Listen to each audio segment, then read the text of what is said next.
Hi, everyone. Welcome to the recording of Chapter 2.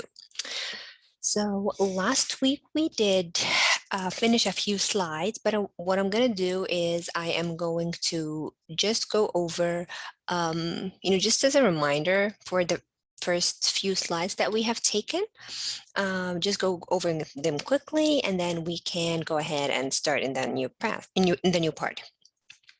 So, well, basically, we're going to talk about, the history and the development of different looks and different phases of new media. Starting from we talked a little bit about the telegraph last time. Then we're going to have radio, film, and others until all the way until, television, artificial intelligence, and so on. So, basically, we talk about the very first things about new media. What kind of things that we want to think about is how did people used to send messages 100, 200, 300 years ago? All right. So basically, we want to understand how pioneers of new media built on these foundations and, in different looks, different shapes. And, we talk about it in chapter 1, how media is supposed to be digital, how supposed to be it's an interactive. We're going to take the very first look of how they thought of it, how it becomes digital or interactive. So we talked also about, discussing the telegraph, and it was again one of the very first messages. It was basically communication is something that they're like, okay, now we need it. So it's like, if we now need it, we need to invent it. We need to think of it. So it's invent on a need basis. So for example here, we talk about, again, the early attempts to overcome the problem of sending messages across distances without moving physical objects. Again, something like WhatsApp, sending a text over your smartphone and it reaches to its destination in less than, a minute. So in the 1800s, with a better understanding of the properties of electricity, let me grab the laser pointer over here. Electricity, attention again, turn to the potential of wires to send messages. Samuel Morse, he's an American who was obviously widely credited to bringing the telegraph in the popular use, which is, understanding the Morse code. The Morse code basically is a system of dots and dashes that is used to represent the alphabet, and it was a practical solution to the limitations of early wires. This definition is in page 39, the very last paragraph in page 39.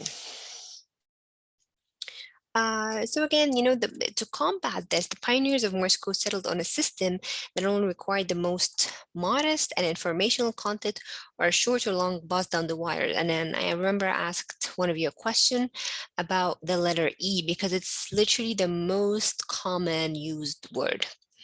So again, it was one of the first things that was considered as a digital encoding system. Let's go. Okay. All right. So again, okay. So the telegraph was launched again in 1840s and it became very popular. It began, it had a huge effect of making worldwide instantaneous communication seem normal. Again, having the tone for the kind of businesses that would be later, built around communication networks and for the regulations that government would impose on them. Then, we talked about, again, it started with the government, it started with the army, so with the military and then businesses, and then for the general population. Telegraph brought, attitude, awareness, and an appreciation of immediacy. Behind the scenes, again, it also advanced new media's technological development. It fostered, a huge key here for enabling technologies, institutional configurations, regulatory schemes, the business models, all of those that you can think about. For example, telegraph companies pioneered input devices, storage devices, underlying technological methods. And over here, we have the idea of multiplexing. Here, multiplexing means sending more than one message at a time to make the most of the limited wire capacities. So obviously, these inventions were reused and extended to build the telephone network and, of course, the computer network later on. Here we have Harold Innes, and he was the very first person who talked about how medium combines, time binding or space binding. And then we talked a little bit about internet and how it is actually both time and space. Telegraph and globalization. So this is one of the things that when we discuss is how it pioneers technology that enabled it. It enabled making countries and cultures very closer to one another. So again, globalization, the definition is in the very first paragraph of page 43 or in the glossary, in the very end of your book. Let me just grab the example. That is page 332. 332. Okay. So globalization basically is the process by which organizations, whether they are nation states, religions, or companies, develop the capacity to operate at a global scale. And this has something that's been going on for centuries. It was a perfect fit for what they call, the imperialism. It was very powerful, a very powerful tool for the empire building politicians and corporate actors of obviously the late 19th and early 20th century. The ability to issue commands and almost instantly receive a feedback from a distance was a key enabler of the, power at a distance imperative that globalization represents. So here's one thing that we ask, see this question over here. Is it, again, was the telegraph the outcome of an existing process, or was the globalization the result of the creation of telegraph network? So again, the question here is it the chicken or the egg? Which one that came first?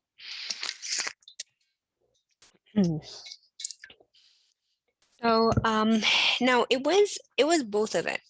It was an enabler of political and economic action, and as such, it made both empires and multinational corporations more feasible, more efficient. So the growth and spread of telegraph network was both spurred by imperial and obviously capitalist ambition and made it possible by those same powers through government subsidies and investments. So in this way, new media technologies are both enabler and byproducts of globalization. So having a question like this in your midterm is basically you explaining how is it both, all right? So again, the answer is new way media technologies are both enablers and byproduct of globalization, but explain to me how exactly. All right, so this is in page 43. It's like 2 paragraphs in page 43. The telegraph and scanner. Now, Morse code, obviously, as we've noted, was a breakthrough in transmitting content. The process of encoding information in effecting of, digitizing it always allowed for the movement of complex ideas using, the simple of electrical on and off electrical impulses. Same idea of, dots and dashes. So here, today, smartphone, tablet, and laptops, obviously all of, they use the same system. Not the same system, but more of a similar system that was built on this foundation. So it just, it explains a little bit here to encode media transmission on networks and for further processing by software. The images are broken into bits of black and white. And again, here's so many things. For pricing pioneers, I'm not sure if we've went through this one, but the large amount, again, there was a huge amount of telegraph messages being sent because, again, it was efficient, it was quick, it was, affordable to most people. So the amount of messages being from cities all over the world meant that the system could become sometimes very overwhelmed and messages could get lost. So here they decided to, bring a new system, punching, that allowed the company to send telegram message later when the system was less busy. Basically, they're running those tapes to another machine to read them and generate Morse code. The same could be done, at another end.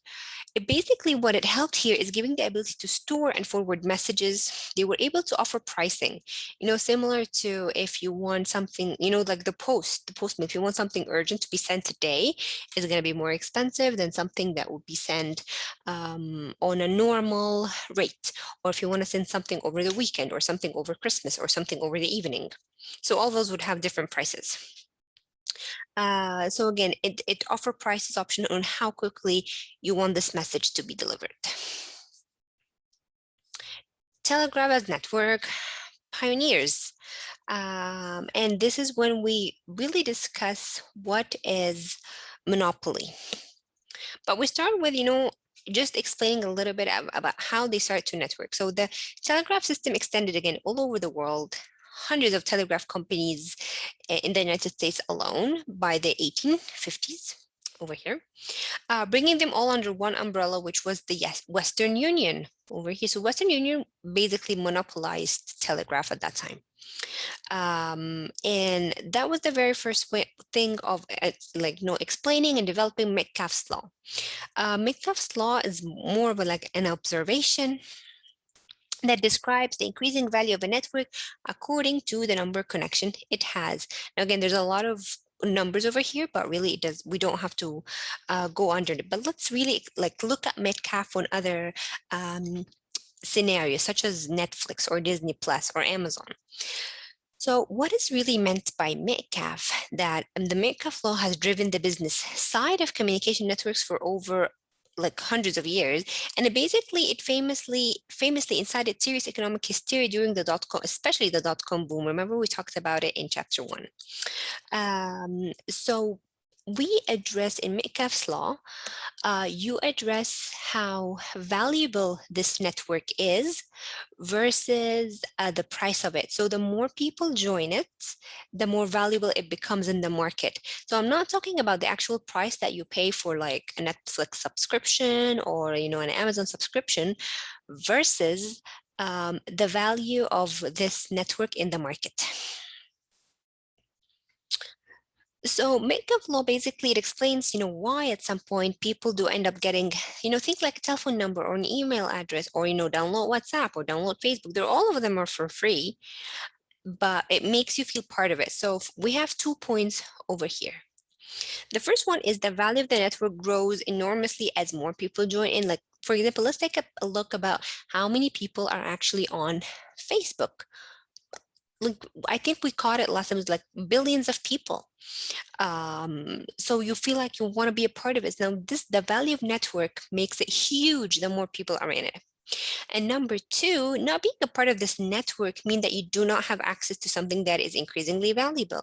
Again, for example, when we watched a movie on Netflix last time, and some of you had Netflix and you were okay with watching it, and some of you don't have Netflix, and this makes it feel like, oh, I feel left out. I feel like I don't have accessibility to this material because I am not on this network. So it's Metcalfe law basically explain both of the consumer consumption, like the audience consumption, and the market value of the network itself. So again, you can apply it on so many things like Snapchat, TikTok, WhatsApp. What does it mean when you're not on this community? And then after you create, you download this application and you sign up and you use it. So again, other examples of it is we're over here, the exploding growth of Twitter, Instagram, Pinterest is again examples of how this value proposition manifests in itself and how internet uses these products and services. Like again, skip the dishes. If you don't use skip the dishes, mean that you don't use specific restaurants. You might not use a specific service. Now, of course, again, the final thing about that we say about Metcalfe is how, again, they want to predict power, the network value growth by adding connection that has been, a powerful economic force for network owners and subscribers. So again, basically, you kind of calculate how much people are going to get in. But you don't need to know all of that. But again, the last thing that you want to know is the skepticism, people having critics about it. The skepticism that Metcalfe's law continued to work in the same way throughout the life of the network, but the network value growth by adding connections has been powerful economic force to network owners and subscribers. So this is only one skepticism that people have had on Metcalfe's law. And finally, coming to the monopolies. Now, the telegraph proved to be the key to many successful enterprises, obviously, but it also carried a risk that these newly consolidated companies would, would start to behave as monopolies, like Western Union, and raise prices beyond what the market would bear. So at first, telegraph messages were considered luxury items that could be priced accordingly. As the telegram became more integrated into business and social life, pressure was put on government to regulate the operation of telegraph companies, basically trying to force telegraph company in lowering their prices. So for example, in the 1970s, over here, control of the telegraph system in the United States was, like we mentioned before, completely in the Western Union, who had an exclusive contract with Associated Press, again, something for like journalism, like, hey, we're gonna send you the first news. People are going to have the first news of Associated Press. Basically, we want to ensure that Associated Press only uses Western Union as a telegraph service. And we're going to give them a great deal. So as news service were the principal users of the telegraph at that time, and they paid for much of the telegraph traffic. So of course they had, Western Union had the most dominant position, and they continued to buy up rival companies. So they actually bought up other companies of telegraph. So basically, again, they started to monopolize all of telegraph communications. It eventually becomes synonymous with telegraphy in the United States, carrying over 90% of telegraph traffic in the country. Right, it's pretty much as we mentioned here, the railways were the primary operators of telegraph system because basically they were just using the same system of sending messages. Now about newspaper, when we just mentioned Associated Press, did telegraph help the newspaper, or did help it out in a good way, or did it kill it? So as the internet has spread to more corners of the world, and home and mobile internet access has converted so many people to, online reading, newspapers are really, really suffering from a huge decline in print readership and obviously advertising dollars. But let's go when the telegraph was really thriving. Now, the telegraph was implicated in a similar of, the death of newspapers, scared them more than 150 years ago. The telegraph, however, was able to shake up the newspaper industry because prior to the early 1800s, newspapers operated on a casual sharing of old news.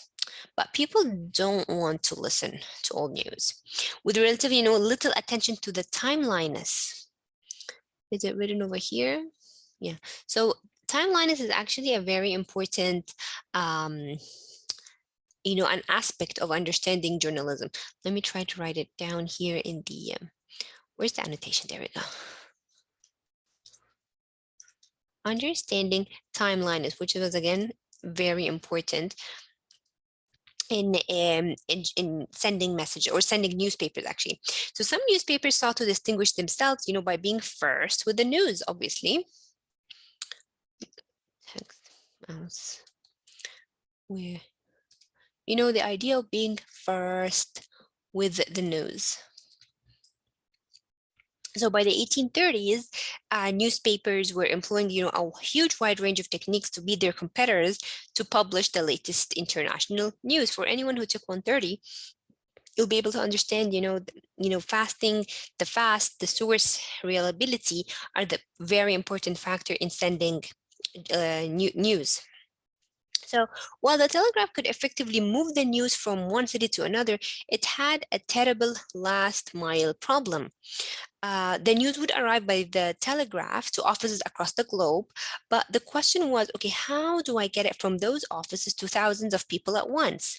Now, again, imagine that you are receiving a telegraph from your friend And you know that your friend is sending you a telegraph, so you're going to go to the telegraph office and receive this message. But you're not going to go to an office. People obviously were not going to go stand in line to wait for the news.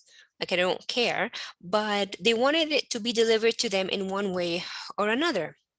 So newspapers provided their own solution to their problem of people wanting news to be delivered to them.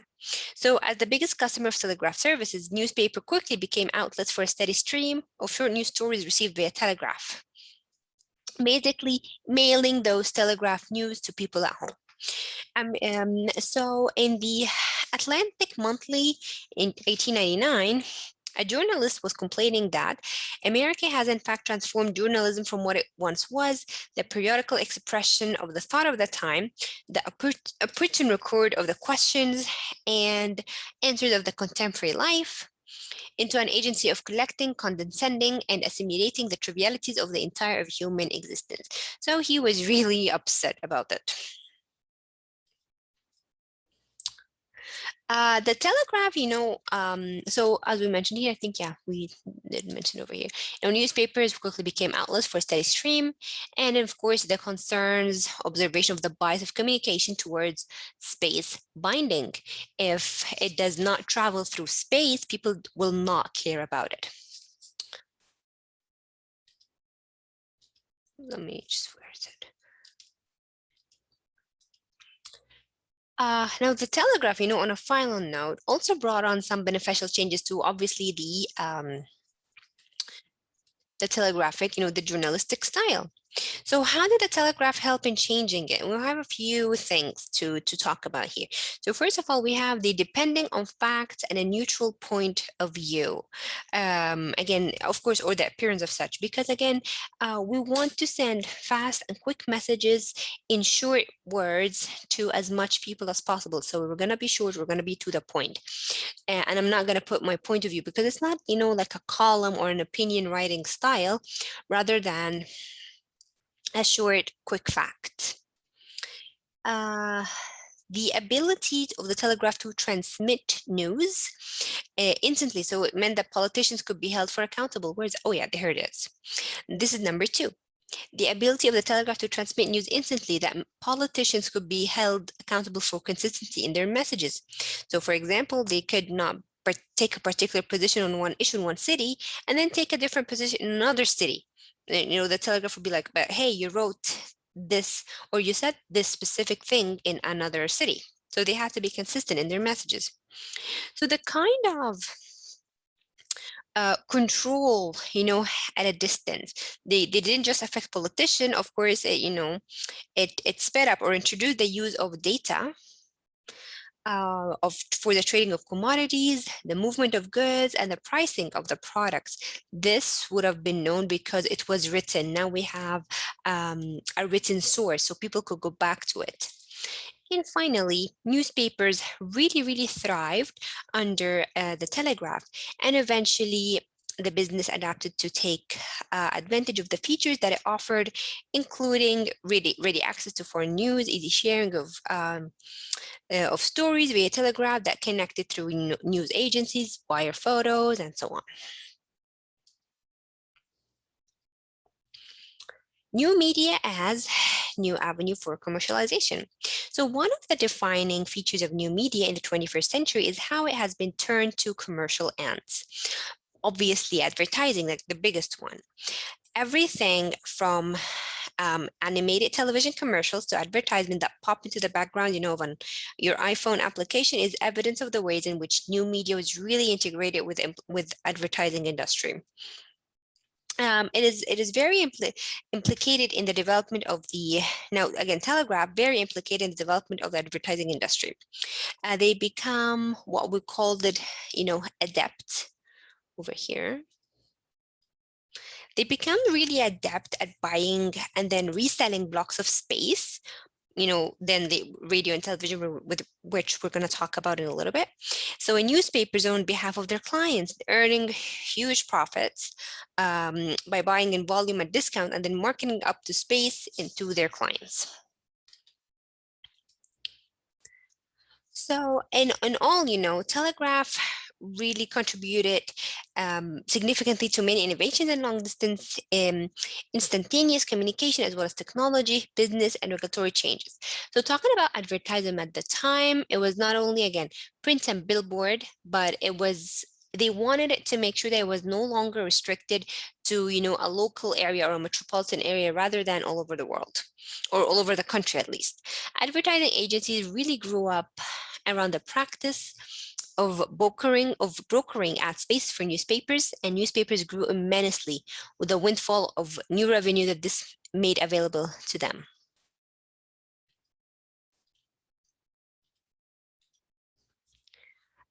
Finally, now, Telegraph made it sure for manufacturers that they could pay to transmit their advertisement copy to newspapers, in other cities, opening up mail order markets and the prospect of national distribution efforts. So, huge entire industries became side of competition for, the national dominance. As mentioned here in the last point over here, it was a huge windfall of new revenue that was really made available to them. So it contributed significantly to a lot of, Telegraph contributed a lot to different industries, made it very creative in using, technology, business, regulatory changes, and so on. All right, so we're done now with Telegraph, and let's move on to sound, from telegraph to telephone. Now, as you can see here, that several inventors, very point here, set to work on the problem of, like they said, okay, now we could send written messages. Now, how about sending voice messages across wire? Now, Alexander Graham Bell, his telephone emerges the winner. However, it still had to be learned and remained out of reach for most of people. It gave people, again, the ability to speak directly to others without reducing everything to code, because not everyone was able to learn code. So the obvious benefit of the telephone was that gave people the ability to speak directly with their own voices without reducing everything to code. Like, I did not have to learn a special language to send a message to someone. It became extremely popular for both workplaces, government, and household. It is basically a testament to our collective human curiosity. Now think about it, as a human, every time there is a new application or there is a new device coming in, you feel very curious to use it. You want to use it, you want to explore it. And this is exactly what happened with those new inventions at that time. What happened was, now that is a funny story, that they were so curious about it. Everyone had, they shared interest in communication technology. And then what happened was the overuse of new communication. They overused it. Same as overusing Zoom in the past year, overusing different voice and video chatting applications because of millions of people around the world basically using it at the same time. So this overuse of new communication media is a recurring problem, even in 2020 and 2021. It affected, obviously, mobile telephone companies that struggled to keep up with the data usage of all the new iPhone users back in 2009.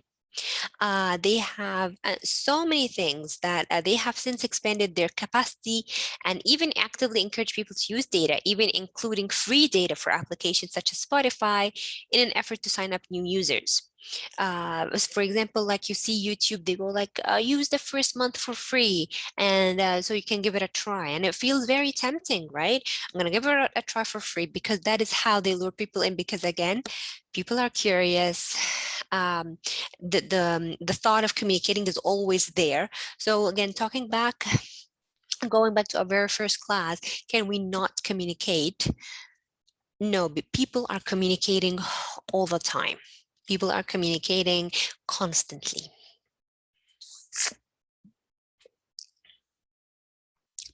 So saying hello to the widespread adoption of the telephone. Now it was, it became a widely adopted form of communication in the early 20th century. Because as soon as the telephone connection was set up, it was ready to use. It was so easy, right? However, now funny thing, let me zoom over here. Now, funny thing, people actually had to learn how to use a telephone, and which obviously has been the case with other communication tools. Similar to any new application you can think of, when you first downloaded it or when you first got a new device, maybe you weren't sure, okay, how do I use this device? Me as, a millennial born in the 90s, I was a bit confused when TikTok was first downloaded. I was like, what is this application? What do people do with it? So same thing with the telephone. Actually, it was funny that companies started to have advertising campaign in print and, at the opening of film reels, how, introducing people to the telephone and urging them to, pick it up and say hello. So again, just I'm teaching you how to use a phone. And now it may seem very funny and comical even to think that instructions was needed on how to use a telephone, because if I ask anyone, do you know how to use a telephone? They're obviously gonna laugh at me. Of course I can use a telephone, but that was not the case at the time. But really think of it, most of new communication technology, whatever this communication technology is, it could be an actual product. Like when we said in chapter 1, it could be, a laptop, a smart television, iPhone, iPads, or it could be in an application or like a software such as Instagram, Snapchat, Pinterest, WhatsApp, Netflix, Facebook, Skip the Dishes, Uber, whatever it is. People needed, like when it first was introduced, maybe people were a little bit confused. Of course, the learning curve now is way faster, but that was not the case at the time. Now, most new communication technologies do not only have an adoption curve, basically how, the acquiring of using the device. So we're over here. We're not only talking about, the learning curve. For example, here it says here, learning when to put mobiles on silent mode, such as, you're in a meeting, exams, and so on. So first you have the adoption curve, meaning that, you acquire the device, you have it, but the learning curve, basically the appropriate etiquette into using the device. Again, such as mentioned, you put your mobile on silent when you go into movies or in the exam. You do not check your messages when you're talking to someone. We call the proper etiquette. The mobile phone experience, obviously a similar curve. At first, people did not know how to put them on silent. They spoke very loudly in classroom and restaurants. And again, both public and private public campaigns were launched to encourage people to use their communication devices, responsibly, as we continue to see to this day, at plays and movies and concerts. When you go to the movies and they go like, oh, the movie's gonna start, please switch your phone to silent right now. And this is when you guys have a small class activity that is on your Moodle. There is a video, it's like a 20-minute video, I believe. The video is actually an old video telling people the proper etiquette of how to use a telephone. It's a very funny video telling you about the do's and the don'ts of, how to use a telephone. So your activity is basically like pretend you are advertising company and advertise about the proper using etiquette of any application or any technology product that you can think of. So again, I'll give you an example. So this again, the example is very much explained in the video, but I'll let's say you are making a proper etiquette definition for Uber, for example. So maybe the first thing that you're going to do is you're going to put the exact location. Maybe the etiquette is telling you don't be late for your driver. Put the exact location. Be in communication with your driver so your driver knows where you are exactly. Do not change your destination multiple times when you ride. So these are the etiquettes and the usage of Uber. Okay, so basically your activity is, again, it does not have to be a huge thing, it just maybe one paragraph, 10 to like, yeah, maybe 10 lines at most, explaining again, bring any product. So again, it could be the technology or it could be the software, something like an iPad, something like an iPhone, something like WhatsApp, Instagram, Facebook, any product that you guys can think of, and pretend that you're the etiquette and upload it. Basically, you're going to write it on Word, and just upload it similar to how you guys upload an assignment. So again, it's just a class activity. It's going to be around 2 to 3%, I believe. And you can either write directly on Moodle or you can upload your assignment on Word or PDF. Okay, let's move on. So again, with so many people using the telephone, the process of, the idea of connecting everyone, a manual process in the early days, it began to put a strain on the system resources. Again, so many people were using the telephone. Now, the funny thing is there were not enough telephone operators to handle the volume, and then automated means had to be found. Right? Well, what are we going to do? The answer was the mechanical telephone switch. Right? That is in page 51, the very last paragraph.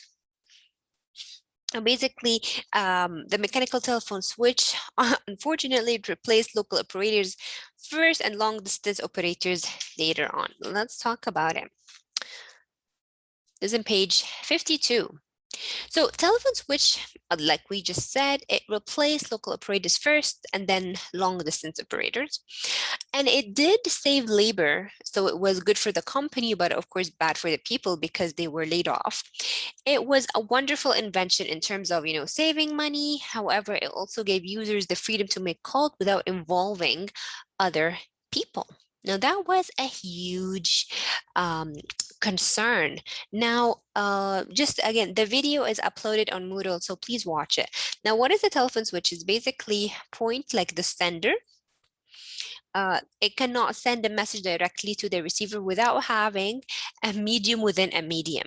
So basically the sender is me, Nurhan. I'm going to call someone.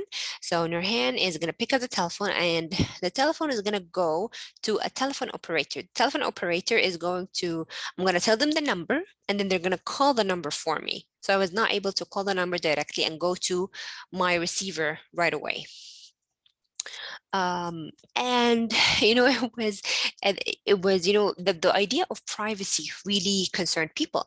The late night calls between teenagers in the middle of the night, all these were enabled by putting a machine instead of another human being in the middle of the call. Although of course cell phone operators were trained to be professional, to have professional standards, we're not supposed to listen in on calls or judge who is calling them. And then callers would not be actually sure of their privacy of their conversation. So that was a huge concern. Is someone listening to my messages or not? Then we have common carriage law.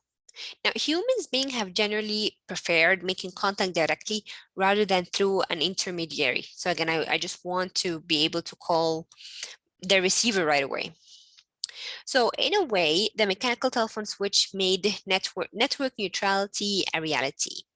Now, network reality is basically a term that is used today for internet technologies more, but in the early days of the telephone, it had a similar principle concept.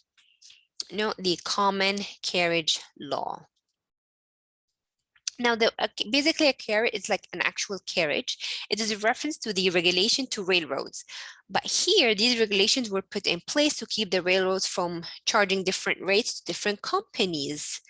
So, as the railway, I cannot charge, for example, Tim Hortons one price to, move their coffees, and then Starbucks have them charge higher or like more expensive to move their coffee. No, they're going to be all the same. So the common carriage, basically, that everyone paid according to a common fee. So I'm not moving fees according to the person. So telephone companies could not discriminate based on what the callers were saying. So it was basically giving an unfair advantage to some at the expense of others. So in telephone terms, the common carriage law means everyone paid the same fee. More importantly, telephone companies could not discriminate on the basis of what callers were saying. This separated the idea of carriage from the content. So the medium and the message were not the same thing. So this separation remains a cornerstone of communication law to this day. And again, it's like we said here. So this is actually one thing. This is a good example. Common carriage law protected telephone companies since they could argue that they could not be held responsible if someone used the telephone to plan a crime, for example.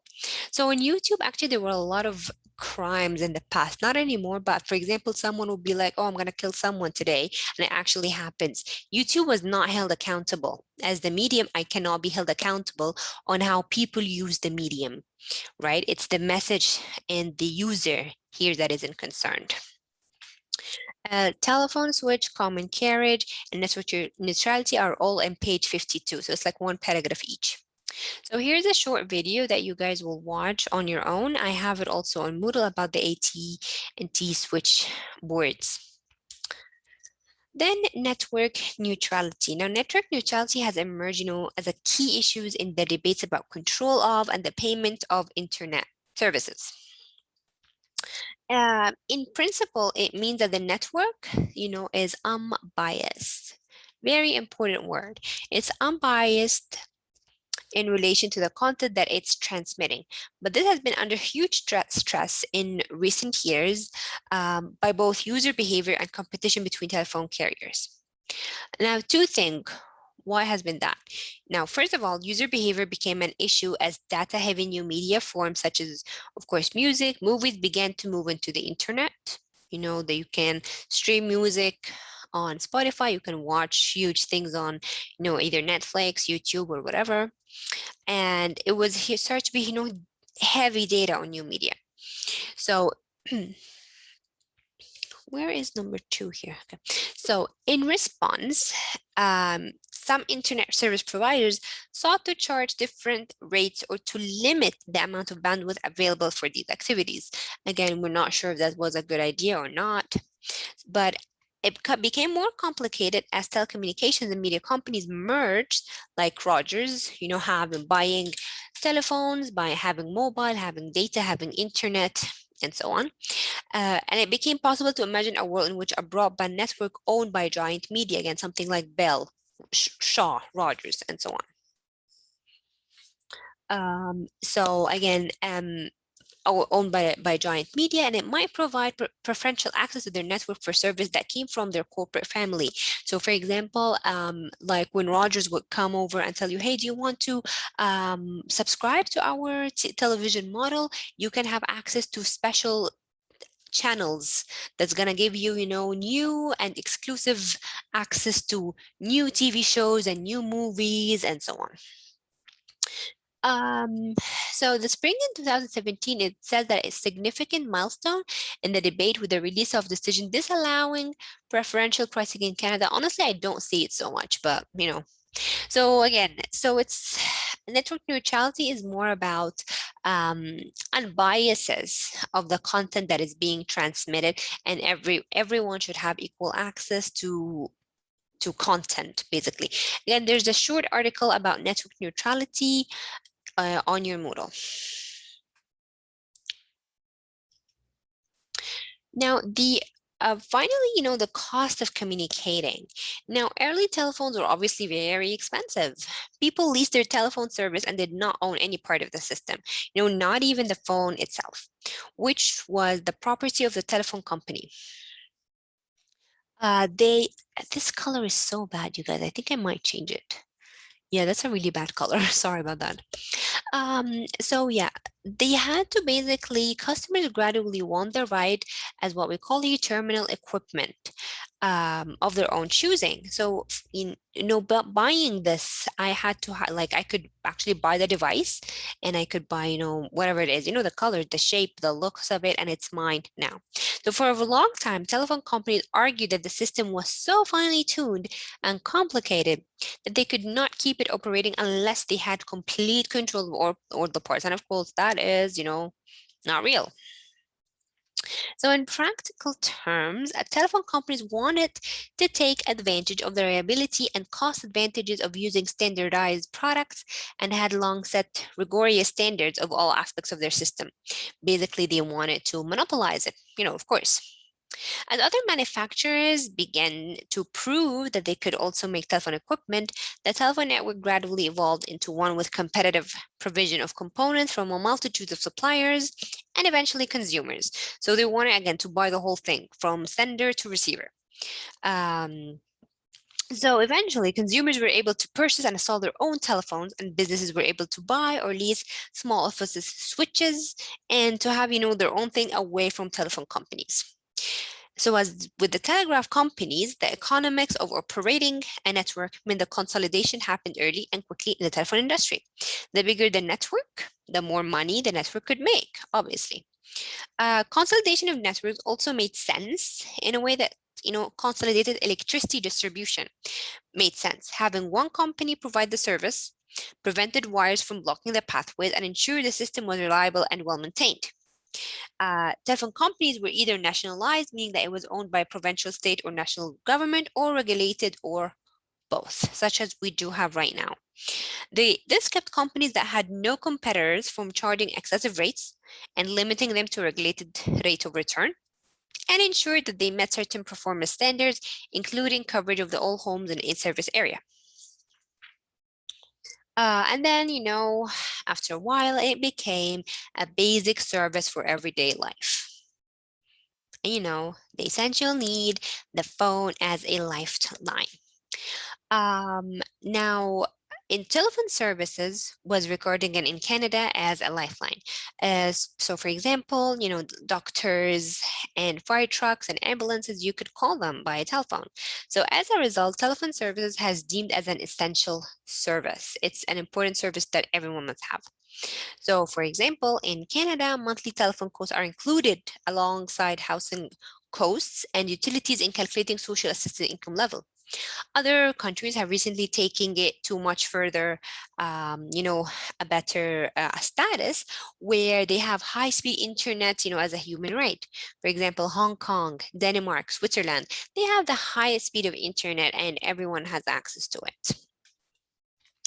So far, I think we are halfway through our chapter. I'm gonna pause over here. So I'm gonna make it in two parts. So this is part one. And then next we have film, we have radio, we have television, and then artificial intelligence. So we have four more, and then you should have part two as well. So this is part one, part two is coming soon. Thank you guys for listening, and I will see you in a little bit.